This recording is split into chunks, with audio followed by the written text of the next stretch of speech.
যে হয়তো খুব বেশি বান্ধবীর সঙ্গে ঘুরে বেড়াচ্ছেন, এটা আবার অনেকে অনেক রকম মন্তব্য করেন। আর বার্সেলোনার দিক থেকে ইম্প্যাক্ট রাখতে হলে আপনার অবশ্যই লামিন ইয়ামাল একটা হিউজ ইম্প্যাক্ট দরকার হবে বার্সেলোনার। Kylian Mbappe versus Lamine Yamal, বার্সেলোনার হয়ে রাফিনিয়ার না খেলাটা বার্সেলোনার জন্য একটা ধাক্কার। ওপর থেকে যখন তিনি খেলা দেখেন তখন তিনি আরো ভালো মতো বুঝতে পারেন বার্সেলোনায় খেলেছেন লিওনেল মেসি এতগুলো বছর, তিনি কখনো কোনোদিন রিয়াল মাদ্রিদ নিয়ে একটা বেফাস মন্তব্য করেন নাই। আগামীকালকে এল ক্লাসিকো, বার্সেলোনার হয়ে খেলবেন না রাফিনহা, দলে কতটা প্রভাব পড়তে পারে?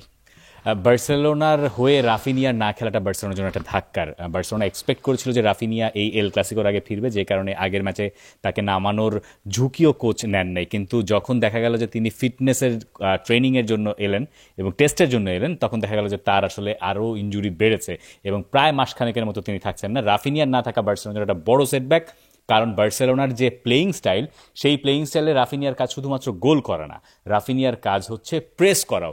গোল তো তিনি করেনি, গোল করেন, গোল বানিয়ে দেন এবং আক্রমণের সবচেয়ে প্রধানতম অস্ত্রগুলোর একটা রাফিনিয়া। কিন্তু এই জায়গায় রাফিনিয়া ট্যাকটিক্যালি খুব ইম্পর্টেন্ট ছিলেন আসলে হান্সি ফ্লিকের জন্য। সো তার না থাকাটা এটা বার্সেলোনাকে এই এল ক্লাসিকোতে পিছিয়ে দিচ্ছে, কারণ বার্সেলোনার ওই ফার্স্ট প্রেসটা আসলে কে শুরু করবেন? সেটা কি ইয়ামাল হবেন, ফেরান তোরেস হবেন? হয়তো হবেন, কিন্তু রাফিনিয়ার কাছ থেকে ওই প্রেসিংটা আসলে বার্সেলোনা পাবে না। তো তাদেরকে আসলে ওখানে গিয়ে একটা অ্যাডাপ্টেশনের ভেতর দিয়ে যেতে হবে।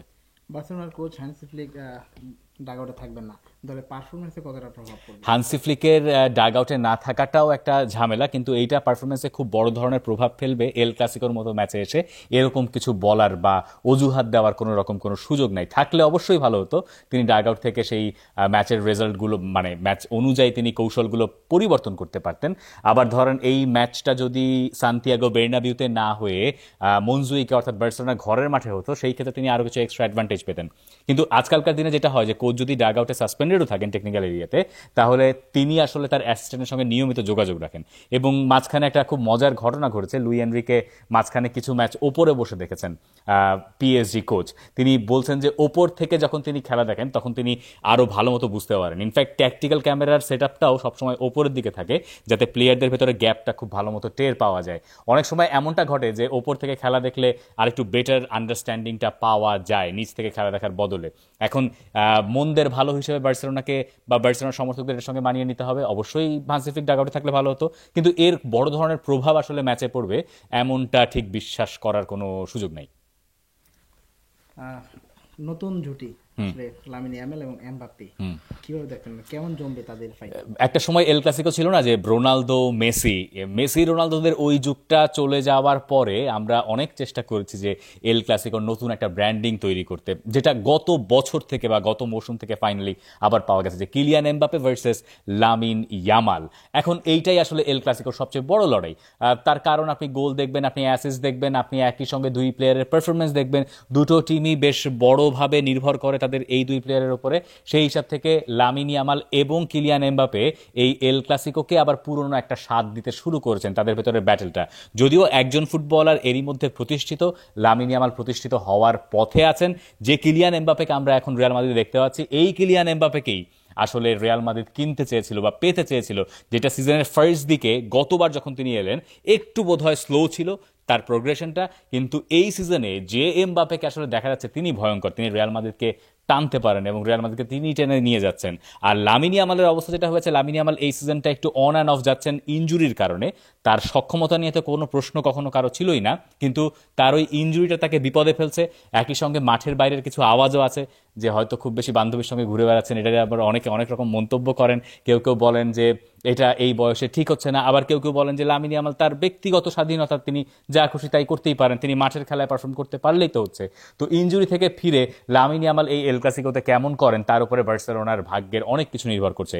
ইয়ামালের মতো ফুটবলারের একটা বড় ধরনের পারফরমেন্স ছাড়া সান্তিয়াগো বের্নাবিউতে গিয়ে রাফিনিয়াকে ছাড়া এই বার্সেলোনার রেজাল্ট বের করে আনা কঠিন হতে পারে।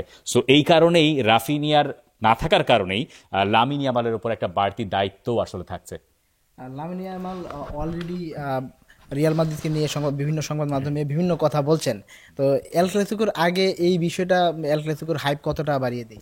এইটা এল ক্লাসিকোর মজাটা বাড়িয়ে দেয়, মানে এল ক্লাসিকো মানেই হচ্ছে এসব, কিন্তু তিনি এটা সংবাদ মাধ্যমে বলেন নাই, তিনি ওই গেম খেলেন ইউটিউবে একটা স্ট্রিমিংয়ে।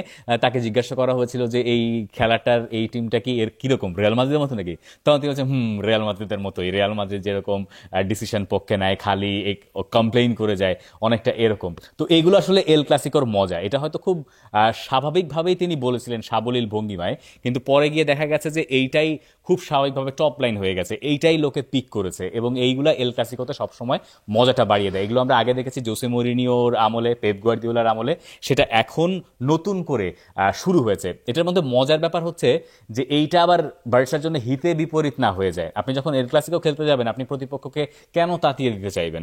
কোনো প্রয়োজন নাই তো। প্রতিপক্ষের এমনি এনাফ মোটিভেশন আছে এই ম্যাচটা জেতার জন্য, তো আপনি এই মোটিভেশনের লেভেলটা আরো বাড়াতে চাইবেন কেন? কেউ কেন প্রমাণের আলাদা একটা আগ্রহ নিয়ে এই ম্যাচ খেলতে আসবে? এইটা ঠিক বার্সেলোনা সুলভ কাজ নয়। যে লামিন ইয়ামালের তুলনা হয় সবসময় লিওনেল মেসির সঙ্গে, মেসিকে দেখে যদি তিনি শেখেন, তাহলে এইটা বোধহয় শেখার একটা বিষয় যে কখন কি মন্তব্য করতে হয় আর কোনটা মন্তব্য করতে হয় না। এত বছর বার্সেলোনায় খেলেছেন লিওনেল মেসি, এতগুলো বছর তিনি কখনো কোনোদিন রিয়াল মাদ্রিদ নিয়ে একটা বেফাঁস মন্তব্য করেন নাই। তিনি হয়তো অনেক কিছুর সঙ্গে একমত, অনেক কিছুর সঙ্গে তিনি একমত নন, কিন্তু তিনি কখনো তার সরাসরি প্রতিপক্ষ এবং সবচেয়ে বড় প্রতিপক্ষ, যাদেরকে তিনি সবচেয়ে বেশি ভুগিয়েছেন, রিয়াল মাদ্রিদের ইতিহাসে সবচেয়ে বেশি ভোগানো ফুটবলারটার নাম সম্ভবত লিওনেল মেসি হবেন। সেইখানে লিওনেল মেসির মতো ফুটবলার সব সময় সম্মানের চোখে রিয়াল মাদ্রিদকে নিয়ে কথা বলেছেন, সেটা মিডিয়াতে হোক, মিডিয়ার বাইরে হোক, এবং কখনো শোনেনও নাই যে আড়ালে আবডালে মেসি একটা কথা বলেছেন। তো লামিন ইয়ামাল সম্ভবত একটু শেখার লিওনেল মেসির কাছ থেকে রয়ে গেছে।